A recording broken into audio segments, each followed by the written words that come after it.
parole. As to count 4, for the offense of attempted murder, violation of Revised Code Section 2923.02a. She escaped war to find peace. But on August 22, 2025, peace never came. Her name was Iryna Zarutska, a 23-year-old Ukrainian refugee. And what happened inside that Charlotte train shocked the world. She had fled the fire and sirens of Kyiv, believing that across an ocean she could finally breathe without fear. But in the quiet hum of an American night, as the train moved through Charlotte's streets, fate was already sitting behind her, silent, waiting. Within moments, the life she rebuilt from the ashes of war was stolen in a burst of violence no one saw coming. The echoes of that night would travel far beyond the walls of that train, across cities, countries, and hearts, a reminder that even those who escape the darkest places are not always safe from the darkness that follows. It was a quiet Friday night. The kind of calm evening that feels almost too peaceful, where the city lights hum and the world seems to slow down. In Charlotte's South End, the last customers were leaving the small pizzeria where Iryna Zarutska had just finished her shift. She laughed softly with a coworker, wiped the counter one final time, and clocked out. The air outside was warm, the sidewalks nearly empty. She was tired, texting her boyfriend that she'd be home soon. It was an ordinary message, routine, comforting, the kind of small promise people make every night without realizing it might be their last. Her phone buzzed once more, she smiled, slipped it into her bag, and began the short walk to the station. The Lynx Blue Line was familiar to her, the sound of the arriving train, the metallic rush of the doors, the voice announcing each stop. To Iryna, this ride was safety, routine, the quiet bridge between work and home. She had taken this route countless times before. As she stepped inside, she chose a seat near the window, resting her bag beside her, watching the reflection of city lights flicker in the glass. The train swayed gently as it moved forward, the rhythm of steel on track mixing with faint laughter from another passenger. Everything felt ordinary, heartbreakingly ordinary. What she didn't know, was that just a few seats behind her sat a man she had never met. A man who had been riding the same train for hours, alone, whispering to himself, lost in a world only he could hear. He watched passengers come and go, his eyes unfocused yet fixed, his hand buried in the pocket of his hoodie. The cameras would later show him laughing quietly to no one. As the train glided into the next stretch of track, Iryna turned her gaze toward the window once more. The soft light brushed her face, calm and unaware. In a few minutes, the stillness of that quiet Friday night would shatter, and the world would learn her name. At 9:46 p.m., she boarded the Blue Line at Scalybark Station. The platform was nearly empty, just the soft hum of the lights above and the distant echo of the approaching train. Iryna stepped inside, found a seat near the window, and set her small bag on her lap. She let out a quiet breath, the kind of weary sigh that comes at the end of a long day. The train doors slid shut behind her with a hiss, sealing the world outside. Sitting just a few seats behind her, a man named DeCarlos Brown Jr. He didn't look dangerous at first glance. Head down, hoodie up, rocking slightly as the train rolled forward. To anyone else, he was just another tired passenger on a late-night ride home. Unknown to her, he had been riding for hours, talking to himself, laughing, watching everyone. Security cameras would later capture him pacing from car to car, muttering, his eyes darting between reflections in the glass. Sometimes he smiled. Sometimes he whispered words no one could understand. Each minute, the tension in his movements grew, small tremors in his hands, a restless energy that no one around him seemed to notice. The train rattled through the tunnel, fluorescent lights flickering overhead. Iryna leaned her head against the window, her reflection glowing faintly in the dark. The sound of the wheels on the tracks became a rhythm, steady, hypnotic, safe. She had no reason to turn around.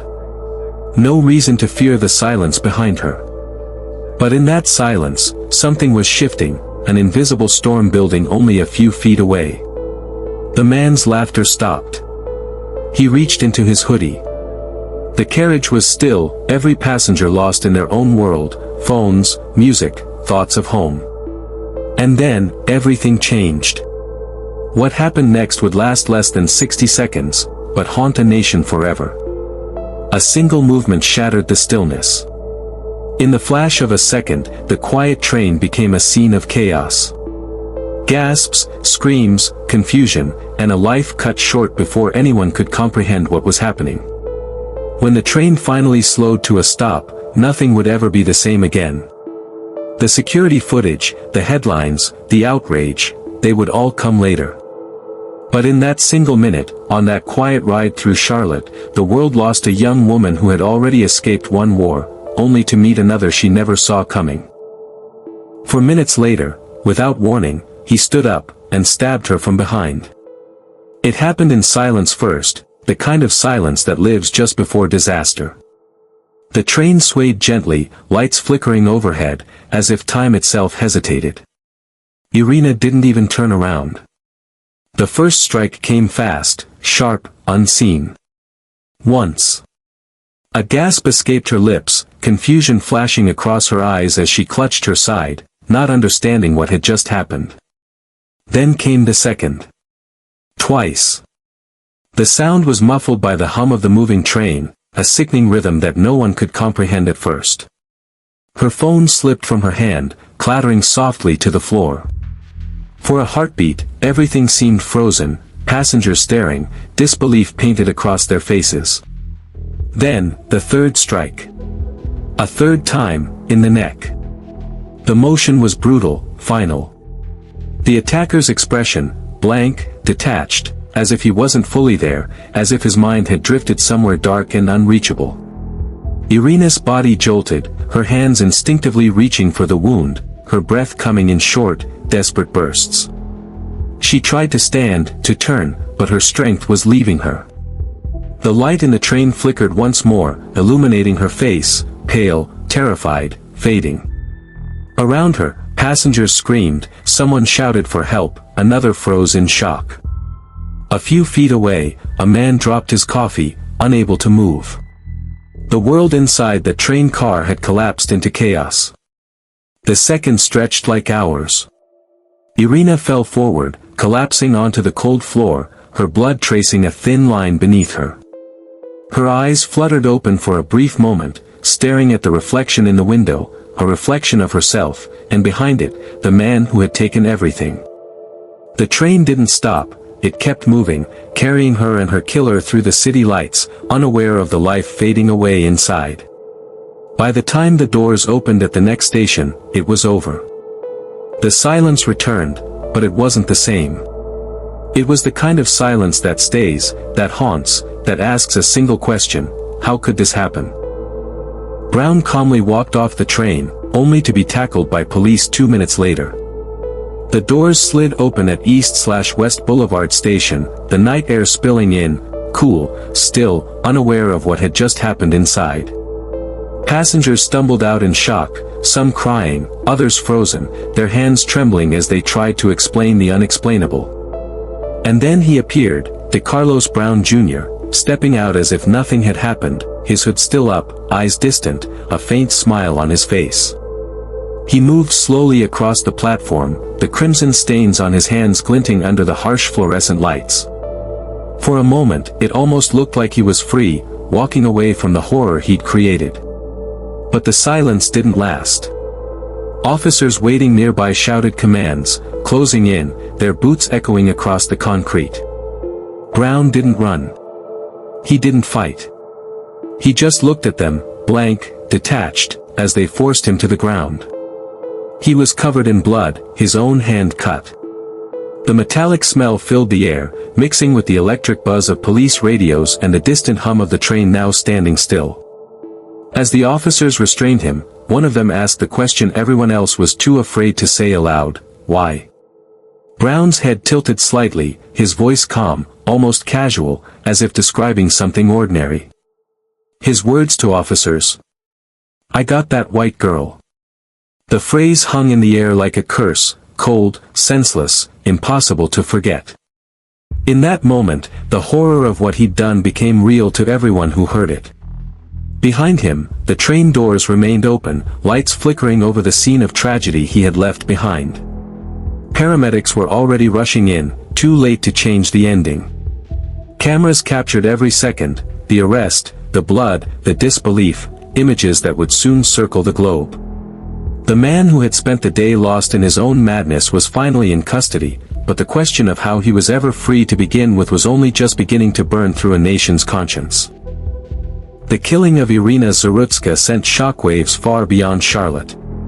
News anchors struggled to describe what had happened, a tragedy so senseless it defied logic, a nightmare that no headline could contain.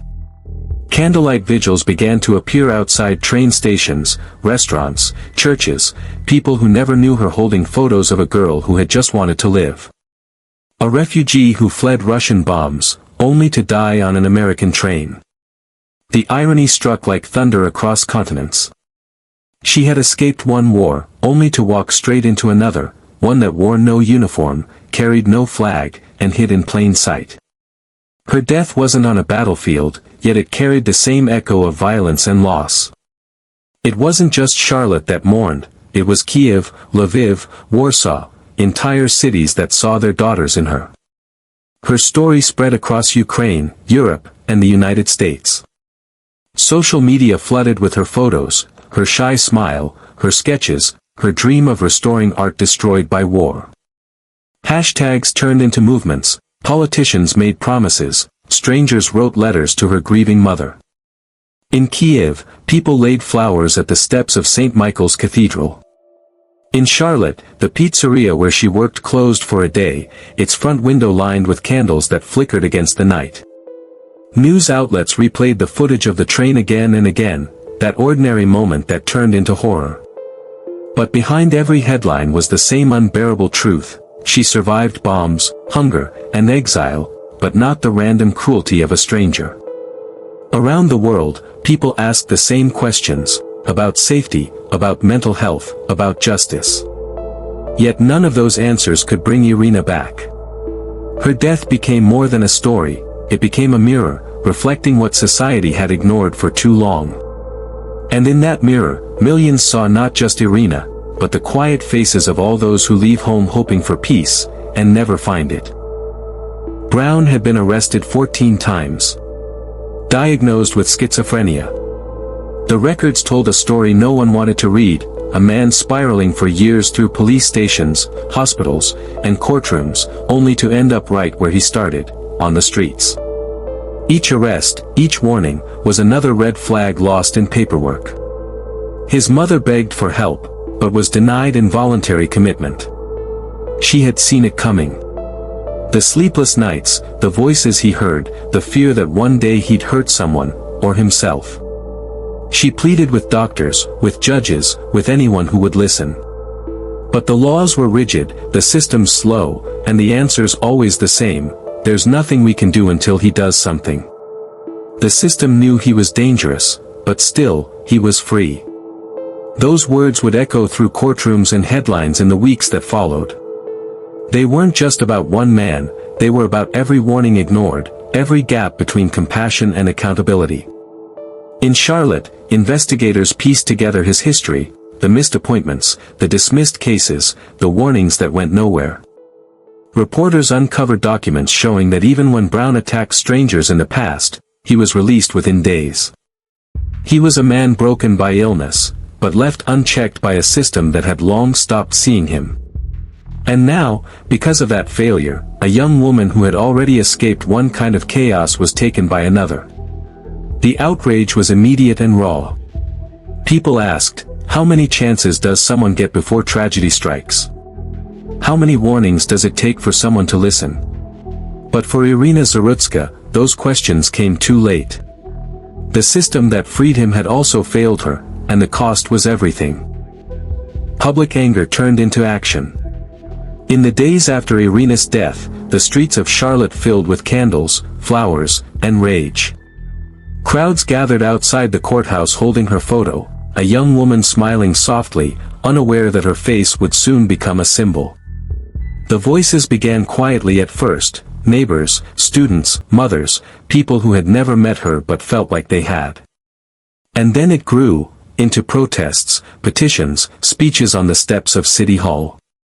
People demanded answers, demanded accountability, demanded change. How could this happen? Who let it happen? Lawmakers who once stayed silent now faced the public with trembling hands and heavy words. North Carolina passed Iryna's Law, a sweeping bill to reform criminal justice, tighten bail, and restore capital punishment. For the first time in decades, the state confronted its own failures head-on. The law gave prosecutors stronger tools against violent repeat offenders. It reformed mental health intervention, making sure families like Brown's could get help before it was too late. It required background checks, stricter bail reviews, and real-time tracking of those deemed dangerous. And, in a controversial move that split the nation, it reinstated the death penalty for the most heinous and preventable acts of violence. The debates were fierce. Some said the law went too far. Others said it didn't go far enough. But in every courtroom, in every legislative chamber, one name kept echoing: Iryna Zarutska. Her story had become more than tragedy, it was transformation. Lawmakers read her name aloud before voting. Her mother, flown in from Ukraine, sat silently in the front row, her hands clasped, tears falling as the final vote was called. When the bill passed, the chamber stood in silence, a silence not of victory, but of grief turned to purpose. News of Iryna's Law spread around the world. In Ukraine, her former classmates lit candles beneath a mural painted in her memory, a mural of Iryna holding a paintbrush, standing among broken statues and blooming flowers. She dreamed of restoring art, one of her teachers said, and now she restored something bigger: faith in justice. Across Europe and America, headlines called her the girl who changed the law. Her story became a case study, a warning, and a promise that one life, even one lost in tragedy, could still make the world move. Her death changed laws, and maybe, it saved lives. Police across the state began using new mental health response teams. Dozens of potentially violent offenders were intercepted before another tragedy could unfold. Families received the help they had begged for. The system, once broken, began to bend, not perfectly, not completely, but enough to make a difference. And yet, every time the train passes through Scalybark Station, some still stop and look, at the small memorial by the tracks, at the fading flowers and worn photos. They remember the girl who came so far for peace, only to give her life for it. In the end, Iryna Zarutska became more than a headline. She became a voice, one that still whispers through courtrooms, classrooms, and the quiet corners of every city where someone just wants to feel safe. Her story doesn't end with the law, it lives in the people who refuse to forget her. Because even in death, she made the world listen. Artists painted her smile on city walls. From Charlotte to Kyiv, her face began to appear, soft strokes of color on brick and concrete, the kind of art that feels alive when the wind moves past it. Murals rose overnight, painted by strangers who never met her but felt her story in their bones. They said her smile reminded them of peace, the peace she searched for, the peace she never found. Underneath those murals, people left flowers, notes, and prayers written in two languages, one for where she came from, and one for where she was lost. Strangers gathered to light candles at the spot where she fell. The train still runs every day, the same line, the same sound, the same platform. But when it slows near Scalybark Station, people sometimes look out the window and see a faint glow on the edge of the tracks. Candles, dozens of them, flickering against the night. They say if you stand there long enough, you can still hear the hum of the train, the faint rustle of a prayer whispered in two voices, one for her, and one for the silence she left behind. Mothers bring their children. Refugees bring their flags. The city, once indifferent, now pauses to remember. Her story became a song, a symbol, and a warning. Musicians wrote ballads about her, soft piano keys carrying her name through the airwaves. Journalists called her the girl who changed a nation. Lawmakers quoted her in speeches. But beyond all of it, beyond the politics, the cameras, the noise, there remained something quieter, something heavier. Her story became a warning about what happens when systems fail, when compassion fades, when we stop listening until it's too late. And yet, even in tragedy, she left something pure behind, the reminder that one voice, one life, one act of courage or kindness can echo far beyond its end. Somewhere between two continents, between war and peace, between what she dreamed and what the world gave her, Iryna Zarutska lives on. Not as a victim, but as a memory that refuses to fade. The girl who escaped the war, only to wake the world. Iryna Zarutska came to America for safety, but found violence instead.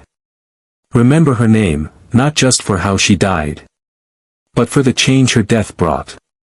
A life lost, a law born. A voice silenced, but never forgotten. In memory of Iryna Zarutska, 2002 to 2025. Subscribe for more true stories that must be told.